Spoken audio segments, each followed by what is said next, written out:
Hey, how's it going? In this video, I'm working on the Eagle Talon, and I'm doing the clutch, which I didn't finish, and the wiring, which I didn't finish. The clutch. I'm under the dashboard, under all this beautiful wiring, and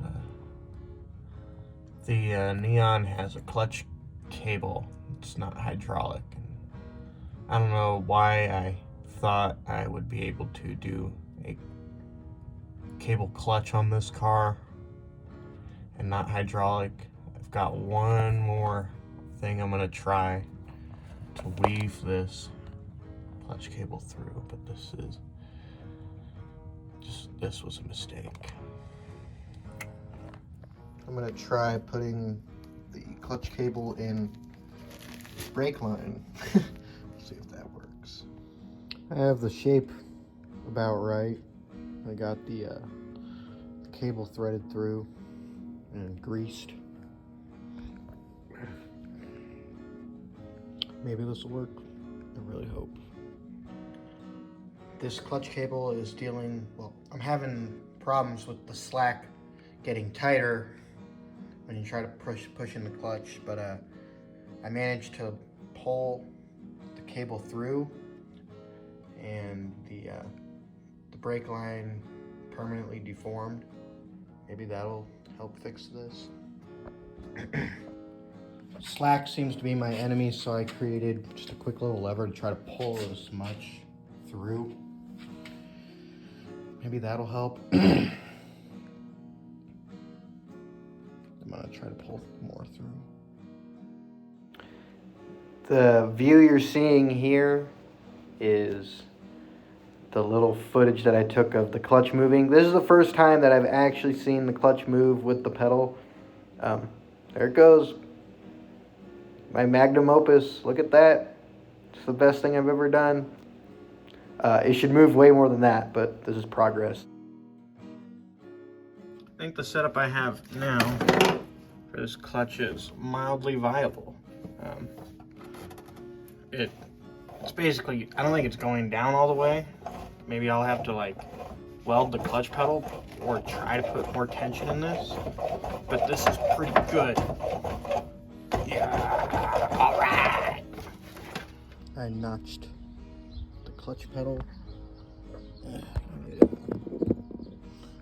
Used to be like that, and I just took that away, and I'm gonna weld it. I think that'll give me more throw.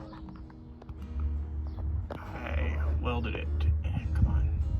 I welded it, and the clutch pedal has a lot more throw now. But the problem is, still that before you even start moving the clutch, it just pulls all the tension out of the cable. So you're not moving it until about here, or even there. I don't know. Guess who's attempting to adjust their clutch again? Can't wait. All right, so imagine there's a car right here, and I broke my pry bar trying to get the clutch on, partly because I was working this too hard, and I put this in the vise. I tried to bend it a little bit more so I can get some leverage, and I suppose this is hardened steel in some sort of a way, so it just snapped off, which is interesting. But I don't know why I didn't think. I already have a right angle right here, so I cut this part out, and I managed to yank the clutch on like that, right? And now it's too tight, but the car is in a different city right now, and I will work on it. Trust me. Wiring. I've been having a lot of problems trying to fire this car up. Maybe it's bad grounding. I was inspired by installing a radio on the Mustang. You know, another problem though is this thing is leaking oil out the turbo into the exhaust manifold when you try to crank it. And I don't think this is something that the previous guy who owned this engine dealt with, and I didn't do anything. Not really sure what to do, but maybe I can eliminate some variables. From the engine to the shock tower bolt is 0.4 ohms, and it really should just be nothing. And I thought that even though every mount is solid mount, I'm just not getting that great of a connection, so I'm gonna try to ground it. See how that goes. I have to admit that maybe the reason that some of this stuff isn't working is because look at that. All this exposed wire on the DB 35, whatever it is, not healthy. I'm gonna try fixing that. This screw pinout DB37 is a lot nicer, but unfortunately the clamshell will not even try to go over these wires. They're too bulky. So I'm gonna just put some duct tape on the exposed solder here. I hope this clears up some some interference that I'm getting. I swear to God, I've tested spark like 10 times. It's ridiculous. I mean, let's go with D. It sparks. Let's go with C.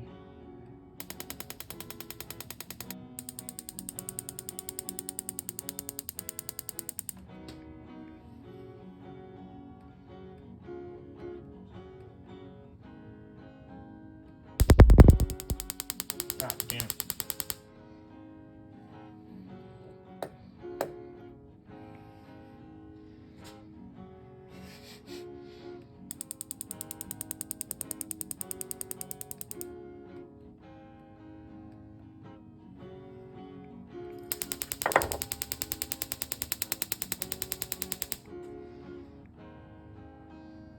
Anyway, I believe it sparks. I don't understand why this thing isn't firing still. And I mean, the timing seems to be right. I can't really see much on the crank pulley, but I'm gonna pull that off. I don't understand what's happening here. You know, as far as I can tell, this looks pretty timed. I'm trying to get the crank pulley off because I can't really see the little gear sprocket, but no, I think this thing's timed. Timing seems okay, but I'm gonna try to use this puller to pull off the crank pulley. I don't know, I don't want to be wrong, but I don't know what to do if it's not the timing. What I'm showing in this picture is you see these two holes on the cams. They should point up, and you can see if it's really aligned when you like stick bolts in them, and they'll be straight up. Anyway, those holes are straight up. I don't know what it is. I didn't have to pull off the crank pulley because I found the arrow and I painted orange. Lines up with, you can't see it, but it lines up with top dead center, and your lines on your cams are across from each other, and the holes in the cams are facing up. I don't know what it is. Maybe I just burn it to the ground. Since the timing seems to be right, I'm gonna check if I get voltage at the injectors while cranking, so I'm just doing a little jumper wire. I have a gasoline soaked rag in the intake, and it goes pretty good.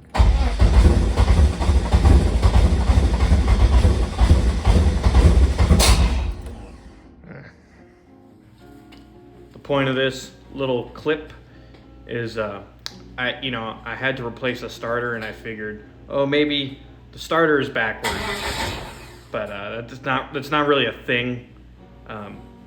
And I verified here that it is spinning the right way. I did a compression test with all the spark plugs out, and I got 120 psi on each hole with 8.8 to 1 cylinders. And somebody in Alabama, he says, I get 122. I don't know. God dang, even though this was a $75 part, machine tool thing, this is working like a charm. Don't even, yeah, this is good. And the engineer, me, who designed it, barely cleared the frame rail. Yeah, buddy. You know what? I lied.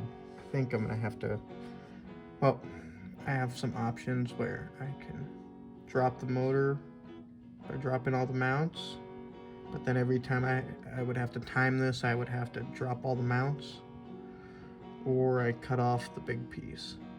And I suppose that wouldn't be as balanced, but there's less rotational inertia caused by the outer thing. And I don't use this belt. I only use this for the alternator. No power steering, no AC.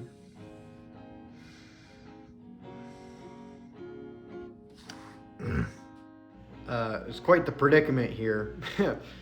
Man. I did it. Took a lot of work with the Sawzall and the grinder. That's like a lot of metal that came off. That's funny. That's a lot of metal to go through. I failed to mention this took 3 days after work. The puller maxed out and it still won't come off. So I'm gonna make a tool. That was awful. This bottomed out for some reason. And they don't give you a long enough pin, even though they say, hey, this is the pin. I don't know how that's possible. And so then tried making my own custom bracketry, but it's all out of just like crappy metal that I had laying around, and that bent really good. And what ended up working was I had a slide hammer that fit between those teeth, and I just yanked on it. I don't know. That's probably not good for the crank. This tooth, this gear, is supposed to say up on the front. And that arrow down there should be up. I hope that it's not, because then all I have to do is time it to get this thing running. But if it's not, I don't know. I don't know.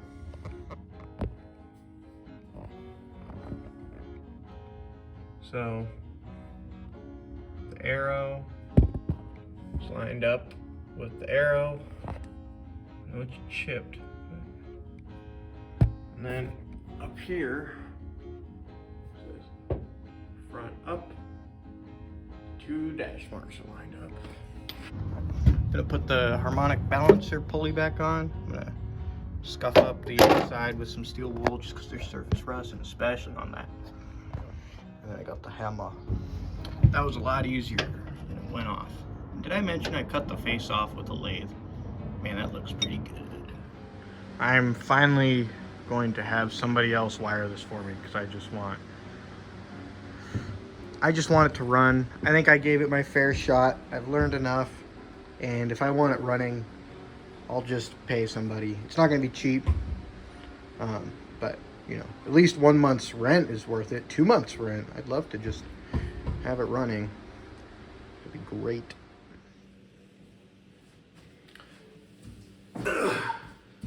So I dropped the car off at the guy's place who said he could work on the car, and he said, oh yeah, I've seen it all.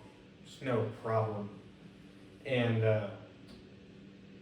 he finally got a quote to me after I drove. You know, I trailered the car all the way, like an hour to his place. He quotes me. He's like, 5 to 8 grand. So obviously I'm not paying that. you can do a lot of things with, I'm just going to go with the upper estimate, 8 grand. You can do a lot of things with 8 grand. So I picked up the car and I'm going to keep going again. There is noise filtering, which I have not done, and the guy in Alabama who was helping me tune the car, he says, no, you don't need noise filtering, but I'm going to try it because to me that's worth 5 to 8 grand. And then the other thing that's worth 5 to 8 grand to me is pulling the entire harness out and rewiring it nicely. I used electrical tape on a lot of the connections and they got hot. It wasn't good electrical tape and blah, blah, blah. And I didn't know much about shrink wrap. This wiring job happened 2 years ago. So you learn a lot in 2 years, I suppose. I'm all doing it on my own. And yeah, I'll keep working on it. And it sucks.